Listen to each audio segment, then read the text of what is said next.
On June 24, 1519, in Vézelay, France, Theodore Beza was born, one of the great architects of the Reformed tradition. Though remembered as John Calvin's successor, he was more: a brilliant scholar, bold defender of faith, and key figure in developing what we now call Presbyterian theology.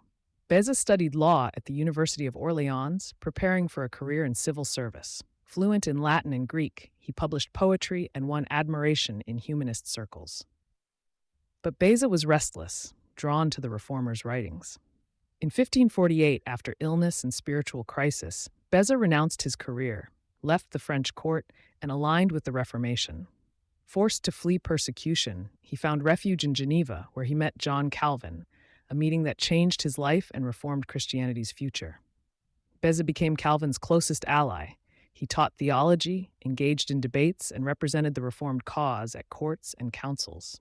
When Calvin died in 1564, Beza stepped into leadership, preserving the Reformed movement with theological precision and pastoral care.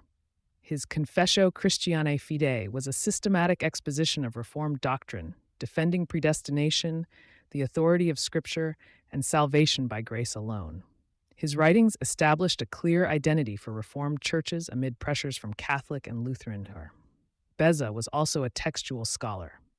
His editions of the Greek New Testament, based on ancient manuscripts, became standard for generations. He helped shape the Geneva Bible, the first English Bible with Reformed annotations, beloved by Puritans and influential in Presbyterianism's formation in Scotland and America. As rector of the Geneva Academy, Beza trained hundreds of ministers who served churches across Europe.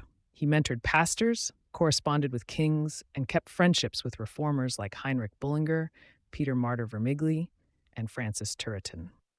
Despite war, upheaval, and doctrinal controversy, Beza remained faithful. His leadership stabilized the Reformed tradition, bridging first and second generations of reformers.